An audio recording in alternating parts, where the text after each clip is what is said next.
Okay, you are someone who wants to improve your leadership skills. You are someone who wants to know what 3 mistakes to avoid to improve how you can to improve your leadership, how you can transform what you are doing, how you can transform and help people with leading and influencing and guiding people in your organization or with what you're doing. Hey, I'm Kobi.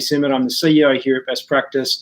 And I can think of 1,000 times in my time as a leader over the last 25 years as I've been building myself up. I started in a family business, and then we moved into the Best Practice business about 15 years ago.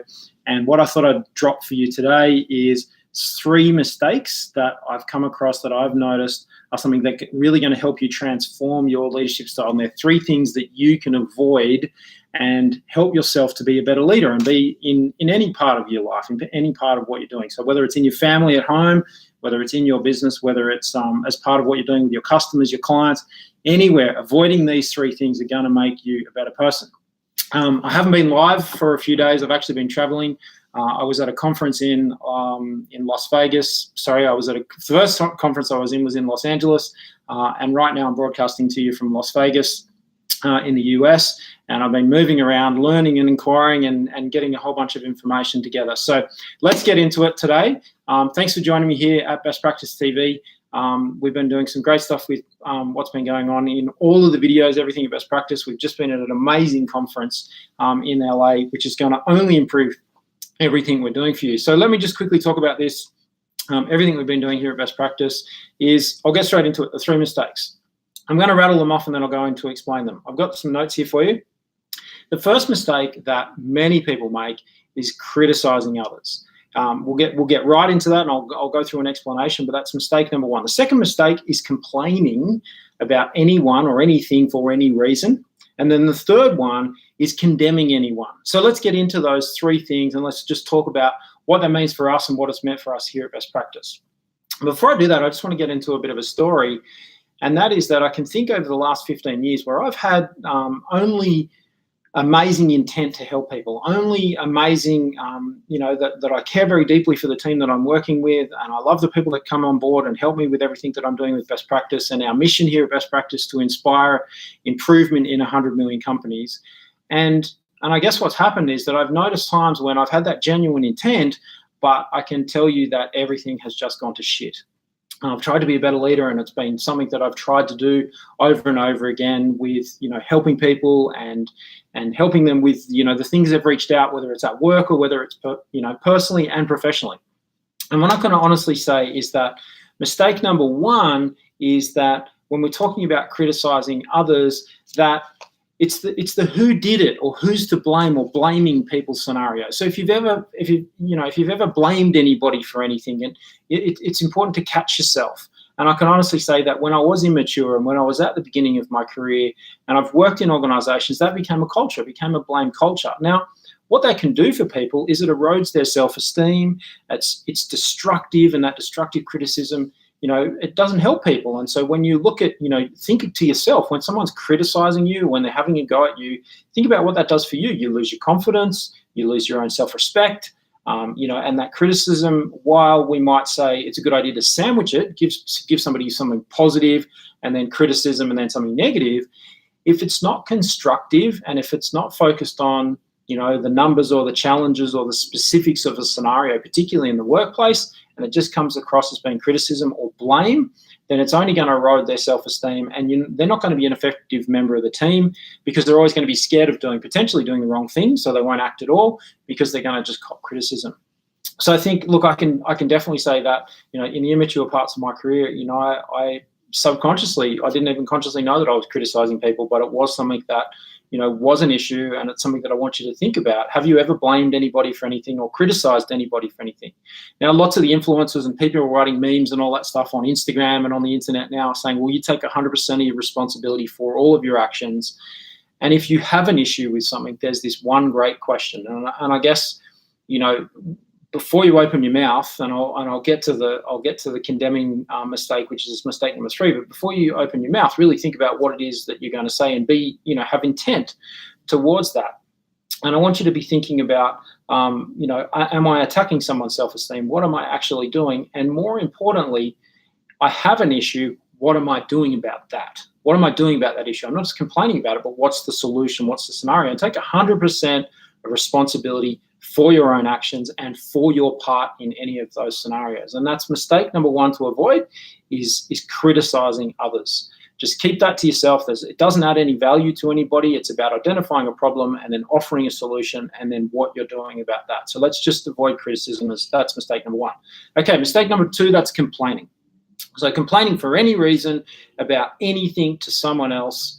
I guess what happens, and you may have observed this in organizations, is that complainers tend to flock together.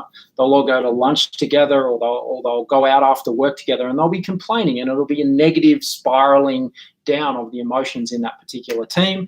And then, what it does subconsciously to your subconscious is that you start to I guess you're acknowledging subconsciously in yourself that you're inferior and inadequate when you start complaining. And I want you to think about that. Why are the reasons why you're complaining? And again, what are you doing about that? So are you offering a solution to the problem? Are you offering a correction? Are you offering facts and feedback? Or are you making complaints because you don't feel emotionally great about it? And so, look, I'm not well versed in talking about how to sort of correct this, but what I am is a problem solver. That's what I do very, very well. That's my strength. That's my skill set. Is I look at situations and I look at opportunities for improvement, and I see improvements to the process, improvements to what's going on. So it's not just about complaining. It's about actually offering suggestions and solutions, and obviously asking permission. Hey, would you mind if I gave you some advice on how to improve this situation? Didn't go very well for me. I don't want to make a complaint. What I would like to do is just outline what my expectations might be in the future. And it's a really polite, positive way to put forward, hey, there's an opportunity here for improvement. So we just don't want to position ourselves as a victim. And when you complain, you're playing the victim. And people don't like victims. And it's not a great way to influence people, particularly if you're a leader. So that's just summarizing point number two. Just don't do any complaining for any reason, because remembering you're a leader, you're meant to be setting the tone, you're meant to be the leader, and your behaviors that you set and the behaviors that you demonstrate to your team around you when you're influencing people, they will follow you. They will follow in your footsteps, and you will lead by example. And if your example is to complain, then your team will do that, and they will do that to you, and no one likes complaints. And so we want to think about that. So what I want to do is that the tactic here is we want to put solutions and suggestions on the table. We want to actively look to intervene and to improve the situation. That's our objective. That's our intent.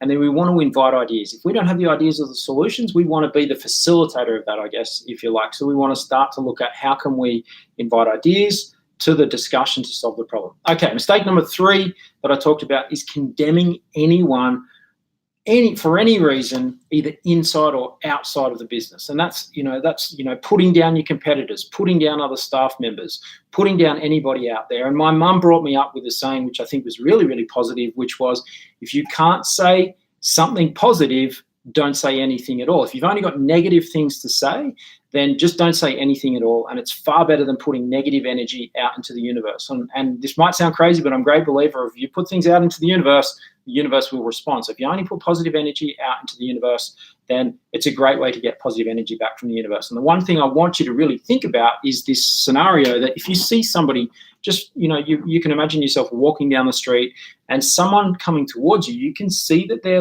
look sad, and they may be very sad, or they might be angry, or they might be upset.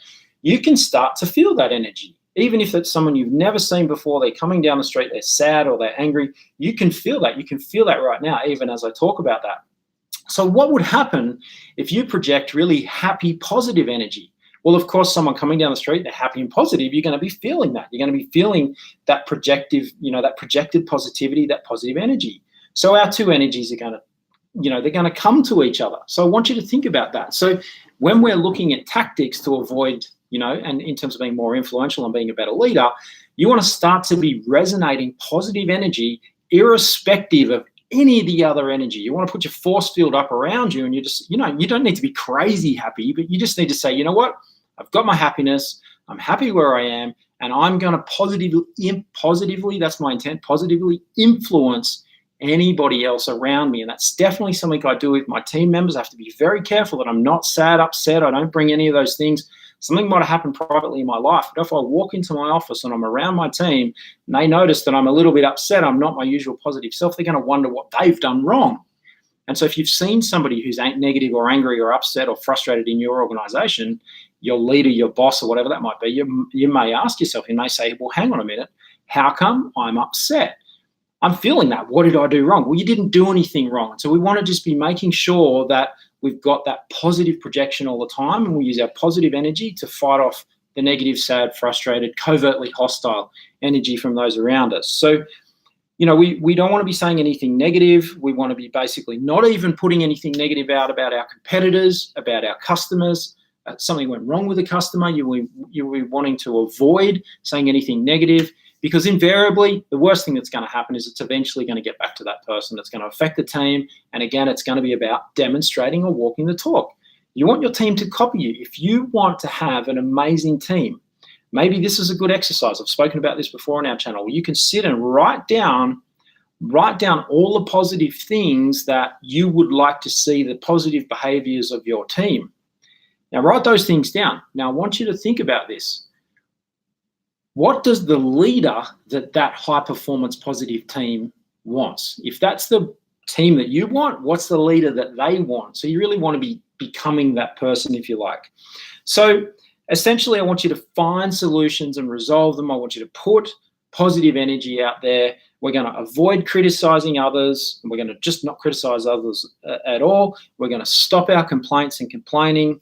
And we're going to basically not condemn anybody. We're only going to be positive about what's going on. If you can't say something positive, don't say something at all. So if you like this video, hit the like button. And I'd like you to tell me about, you know, maybe some suggestions in terms of what might be some other tactics below. So if you like this video, do me a favor, comment yes. And if you didn't like it, comment no below. If you could do that for me, just one simple thing, yes or no, whether you like this particular video. Hit the like button if you did like it. So like and yes, that'll be great. Just give me a comment on whether it's a yes or no on this particular video. And maybe if you've got any tips or tricks for the other people that watch these videos, they're going to see your comments because they're going to look in the comments below, is give some suggestions what are some tactics, tips or tricks that you've got to stop criticizing others, complaining for any reason, and not condemning anybody and only saying things that are positive. So tons more happening on this YouTube channel. We've got some great live webinars, and I'll put the link to our training website across in the description below, and you can hop across to our training website, where every month we run a free extended video where you can get me live and ask tips and tricks and questions of everything we got going on here at Best Practice. So my name's Kobi Simmet. I'm here at Best Practice in the Training Academy. Lots of great stuff going on. Give me a yes or no if you liked or didn't like this video, and I will see you soon right here on Best Practice TV. Bye for now.